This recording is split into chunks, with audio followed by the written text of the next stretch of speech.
میرا منگیتر جب گھر آتا مجھ سے الگ کمرے میں ملنے کی ضد کرتا، مگر میں شرم کے مارے انکار کر دیتی اور کہہ دیتی کہ اماں ناراض ہوں گی۔ مگر ایک روز منگیتر نے اماں کے کان میں ایسی بات کہی کہ اماں کا رنگ زرد پڑ گیا، اور پھر منگیتر مجھے اماں کے سامنے کمرے میں لے گیا۔ میرے تو ہوش اڑ گئے جب منگیتر نے رات کے 2 بجے کا وقت تھا جب اچانک میری نیند سے آنکھ کھلی۔ مجھے پانی کی شدید طلب ہو رہی تھی، لیکن بدقسمتی سے میرے کمرے میں پانی نہیں تھا۔ پانی پینے کے لیے میں اٹھی اور کچن کی جانب بڑھی۔ رات کے اس پہر اچانک سے مجھے سرگوشیوں کی آواز سنائی دی۔ میں نے جب جھانک کر دیکھا تو پیروں تلے سے زمین نکل گئی۔ سامنے ہی میرا منگیتر میری ماں کا ہاتھ تھامے کھڑا تھا۔ یہ منظر ایسا تھا کہ میرا جسم کپ کپانے لگا۔ پہلے تو مجھے لگا میں خواب دیکھ رہی ہوں۔ میں نے بے اختیار آنکھیں مس لیں۔ میں نے آنکھیں بند کی اور دعا کرنے لگی کہ یا اللہ یہ سب جھوٹ ہو۔ جب میں آنکھیں کھولوں تو یہ سب کچھ غائب ہو چکا ہو۔ میں نہیں چاہتی تھی کہ رشتوں کا بھرن ٹوٹ جائے، لیکن کچھ حقیقتیں ایسی ہوتی ہیں کہ انسان چاہ کر بھی ان سے جان نہیں چھڑا سکتا۔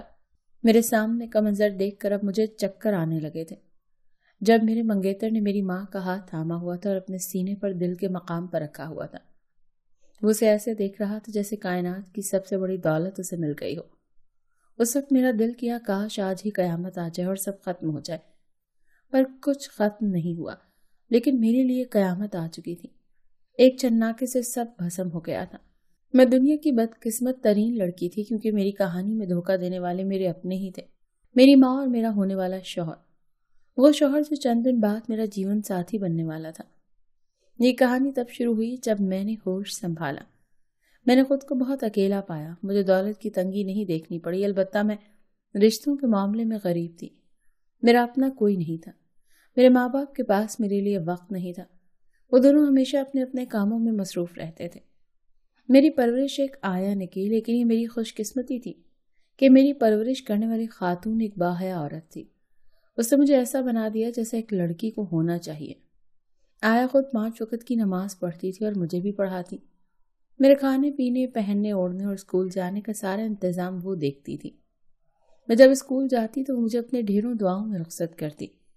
اسکول میں باقی لڑکیوں سے کبھی گھل مل نہیں پائی میں، کیونکہ میرے ماں باپ کبھی اسکول کی کسی میٹنگ میں نہیں آئے۔ مجھ میں وہ اعتماد نہیں تھا جو باقی بچوں میں تھا۔ اس دن بھی میٹنگ میں ماں باپ دونوں میں سے کوئی نہیں آیا۔ اسکول میں میرا مذاق اڑایا گیا اور میں گھر آ کر خوب روئی۔ تب آیا نے مجھے پیار سے سہلاتے ہوئے کہا کہ انسان بہت اکیلا ہے، وہ اس دنیا میں اکیلا آیا اور اس دنیا سے اکیلے ہی جائے گا۔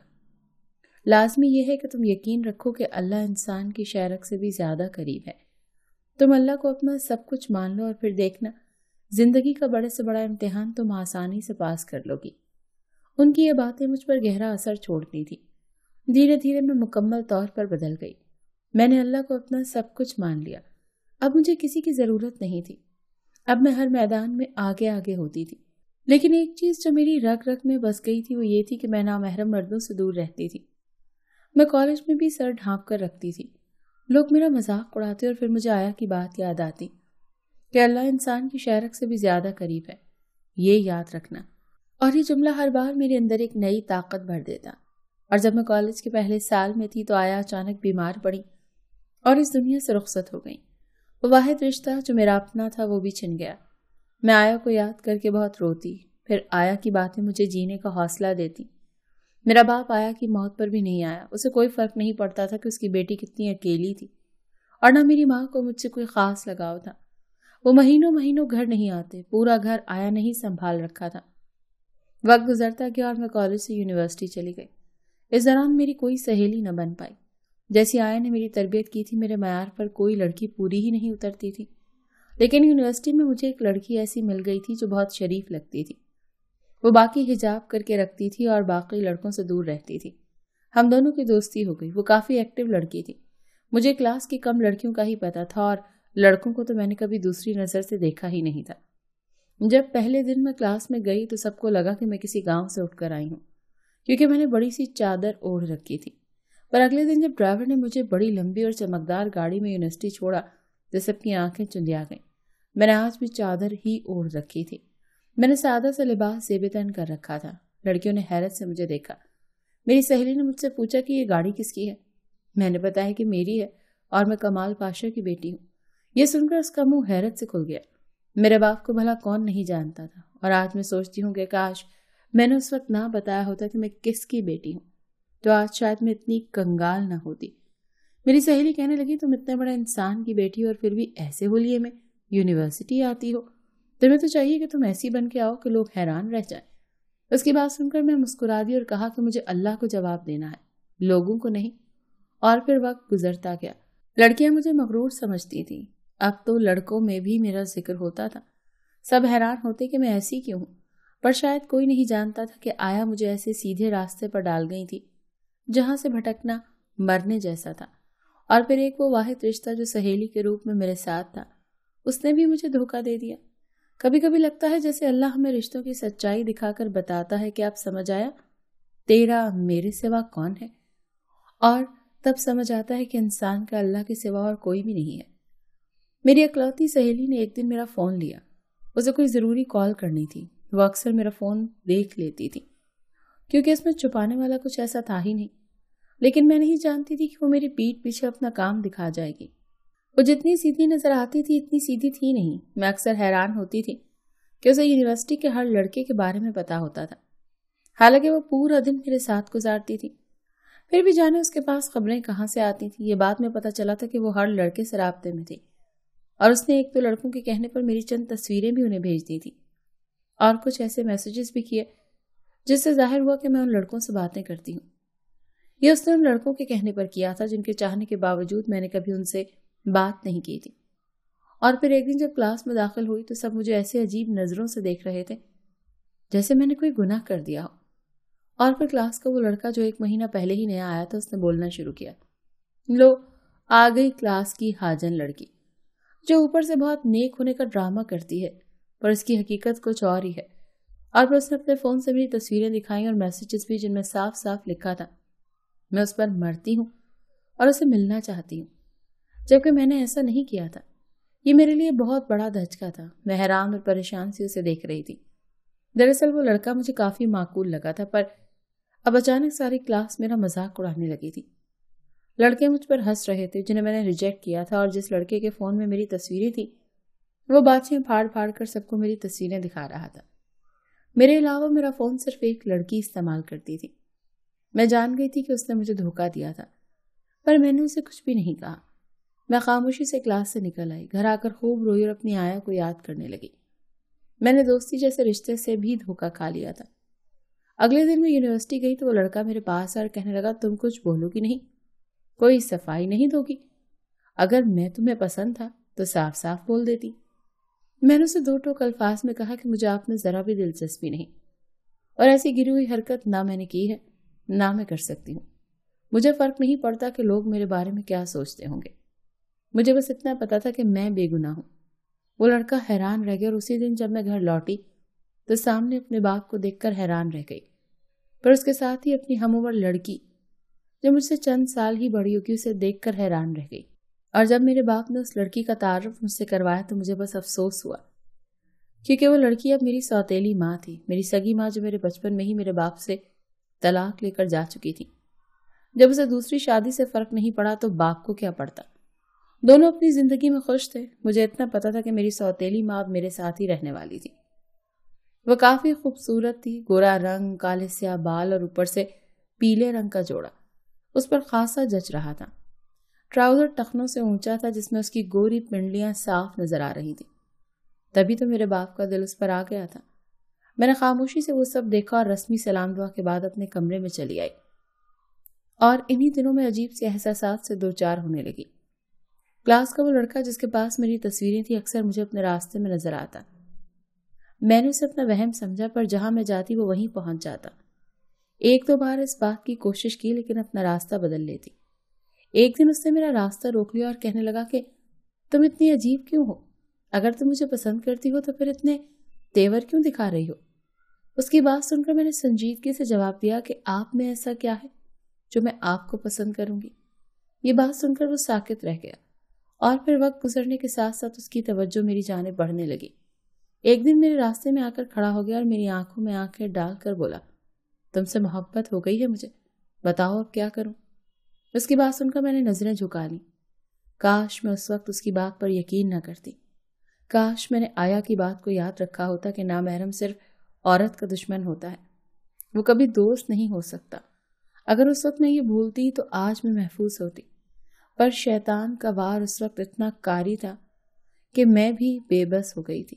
اس کے پاس میرا نمبر تھا، وہ اب مجھے میسیجز کرتا اور یہی کہتا کہ میں تمہیں چاہتا ہوں، تمہیں اپنا بنانا چاہتا ہوں. نہ چاہتے ہوئے بھی اس کی باتیں میرے دل میں عجیب سا احساس جگانے لگی تھی. پر میں نے کبھی اس کی کسی بات کا جواب نہیں دیا. 6 مہینے گزر کر اس دوران اپنی سوتیلی ماں سے 2-4 بار بات ہوئی تھی. وہ اچھی لڑکی تھی، اس نے مجھے گھلنے ملنے کی کوشش کی، پر میں ایک حد تک رہی. اب میں کسی پر بھروسہ نہیں کر سکتی تھی. ایک دن میں یونیورسٹی سے واپس آئی تو گھر میں چند مہمانوں کو دیکھا. ایسا پہلی بار ہوا تھا کہ میرے باپ کے دوست گھر آئے تھے، اور یہ میری سوتیلی ماں کی وجہ سے ہوا تھا. وہ کافی محنت سے اپنی شادی کو نبھا رہی تھی. اس نے پورا گھر سنبھال لیا تھا. ایک آدمی نے مجھے دیکھ کر میرے باپ سے کہا کہ آپ کی بیٹی تو بہت پیاری ہے، اسے میں اپنے بیٹے کی دلہن بنانا چاہتا ہوں. پر اسی وقت میری سوتیلی ماں بولی یہ فیصلہ تو ہماری گڑیا ہی کرے گی کہ اسے شادی کس سے کرنی ہے. اس کی بات سن کر مجھے حیرانی ہوئی، پر میرا دل زور زور سے دھڑک رہا تھا. جانے کیوں اس شخص کا چہرہ بار بار آنکھوں کے سامنے آ رہا تھا جو مجھ پر مرتا تھا. اس رات مجھے بھی احساس ہوا کہ شاید میں اس سے محبت کرنے لگی ہوں.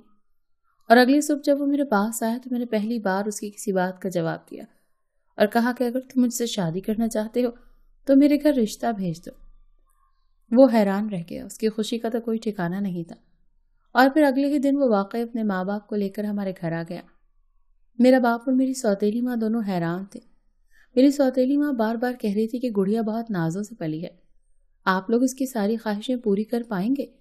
جانے کیوں لیکن مجھے سوتیلی ماں کے چہرے پر اضطراب نظر آیا، اور پھر میرے ہاں کرنے پر ہم دونوں کی منگنی ہو گئی. میرا باپ خوش تھا، جیسے اس نے اپنے سارے فرض چکا دیے ہوں. خوش تو میں بھی بہت تھی کہ زندگی کا سفر تنہا کاٹ کاٹ کر تھک چکی تھی. انسان تھی گوشت پوشت کی بنی ہوئی، سینے میں دل بھی دھڑکتا تھا. میں بھی کسی کے کاندھے پر سر رکھ کر اپنا غم ہلکا کرنا چاہتی تھی. یونیورسٹی کا آخری سال تھا، پیپرز ہو رہے تھے اور منگیتر چاہتا تھا کہ اب ہماری شادی ہو جائے. چاہتی تو میں بھی یہی تھی کیونکہ میں کسی حرام رشتے میں بندھے رہنا نہیں چاہتی تھی. میں اس سے بات بھی کم کرتی تھی اور کبھی اکیلے میں ملنے بھی نہیں گئی تھی. اسے جب کبھی مجھ سے ملنا ہوتا تو وہ ہمارے گھر آ جاتا اور ہم لاؤنج میں بیٹھ کر کچھ باتیں کر لیتے. وہ مجھ سے اکیلے میں ملنا چاہتا تھا لیکن میں انکار کر دیتی. ایک تو فطری شرم آڑے آ جاتی اور دوسرا مجھے خوف تھا کہ میری سوتیلی ماں جانے کیا سوچے گی. اور سب سے بڑھ کر مجھے آیا کی باتیں یاد آنے لگتی تھی. ایک دن میرا منگیتر مجھ سے ملنے آیا. میں نے سوتیلی ماں کے سامنے اس سے بات کی. وہ اکیلے ملنا چاہتا تھا پر سوتیلی ماں نے کہا کہ شادی کے بعد تو یہ تمہاری ہو ہی جائے گی، کچھ دن صبر کر لو. میرا منگیتر اٹھا اور جاتے جاتے آہستہ سے میری سوتیلی ماں کے کان میں کچھ کہا اور چلا گیا. سوتیلی ماں کا رنگ پیلا پڑ گیا اور میں حیرانی سے دیکھنے لگی. اور اس رات جب میں سوئی اور رات کو پانی پینے کے لیے اٹھی تو اپنے منگیتر کو اپنی ماں کے ساتھ دیکھا. وہ اس کا ہاتھ اپنے دل پر رکھے کہہ رہا تھا کہ کاش تم میری محبت کو اپنا لیتی تو مجھے یہ سب نہ کرنا پڑتا. تم نے مجھے چھوڑ کر اپنے باپ کی عمر کے آدمی سے شادی کر لی صرف اس لیے کہ وہ امیر تھا. تم نے کبھی میری محبت کو عزت نہیں دی اور آج دیکھو تم اس گھر میں قید ہو. یہ سب سن کر میرا سر چکرا گیا. اتنا بڑا دھوکہ! میں دل پھٹنے کو تیار تھا. پانی کا گلاس ہاتھ سے چھوٹ کر گر چکا تھا اور دونوں نے چونک کر مجھے دیکھا اور ان کے چہروں کے رنگ اڑ گئے. میری نئی ماں غریب گھر سے تھی. میرا منگیتر اسے جانتا تھا. وہ یونیورسٹی میں اس کی سینئر تھی. وہ اس سے محبت کرتا تھا پر اس نے پیسوں کے لیے میرے باپ سے شادی کر لی کیونکہ اسے پیسوں کی ضرورت تھی. اسے اپنے بوڑھے بیمار باپ کا علاج کروانا تھا اور اس کی خاطر میرا منگیتر شہر بدل کر یہاں آیا. وہ اس کی پہلی محبت تھی. اس نے اپنی پہلی محبت تک رسائی کے لیے میرا استعمال کیا اور میں پھر سے بیوقوف بن گئی. ایک بار پھر سے مجھے اپنے ہی رشتے نے ڈس لیا. میں بے ہوش ہو کر گر گئی. جب ہوش آیا تو نئی ماں میرے پاس بیٹھی رو رہی تھی. شاید اس کا قصور نہیں تھا. وہ مجھ سے کہہ رہی تھی کہ میری کوئی غلطی نہیں ہے، میں یہ شادی نہیں توڑنا چاہتی. میرے لیے سب کچھ میرا شوہر ہی ہے. تم مجھے معاف کر دو. میں نے تمہارے منگیتر کو سمجھانے کی بہت کوشش کی ہے. اس کی حالت دیکھ کر مجھے اس پر ترس آ گیا. یوں بھی اس کا قصور نہیں تھا اور میں اس کا گھر اجاڑنا نہیں چاہتی تھی. پر میں اندر سے بالکل ٹوٹ گئی تھی. اور پھر میرے منگیتر نے مجھ سے بات کرنے کی بہت کوشش کی. وہ سچ میں مجھ سے محبت کرتا ہے مگر وہ میری نئی ماں سے بدلہ لینا چاہتا تھا. پر اسے مجھ سے محبت ہو گئی. مجھے اب اس کی باتوں پر یقین نہیں رہا تھا۔ میں نے ہمیشہ کے لیے اس سب کو خیر آباد کہنے کا سوچ لیا تھا۔ 2 مہینے کے اندر اندر میں نے بیرون ملک اعلیٰ تعلیم کے لیے اپلائی کر دیا۔ میرا تعلیمی کریئر پہلے ہی بہت اچھا تھا، روپے پیسے کی کمی نہیں تھی، اسی لیے بآسانی میرا ویزا بھی لگ گیا۔ میں نے اپنے آپ کو اللہ کے سپرد کر دیا اور کچھ مہینے بعد میں ملک چھوڑ کر آ گئی۔ میں نے محبت کو کھو دیا تھا، لیکن میں نے کسی کا گھر ٹوٹنے سے بچا لیا تھا، اور وہ کوئی اور نہیں، میری نئی ماں تھی، میرے باپ کی غم گزار، جو میری بہت شکر گزار تھی۔ شاید میری زندگی کا مقصد ہی دوسروں کے کام آنا ہے۔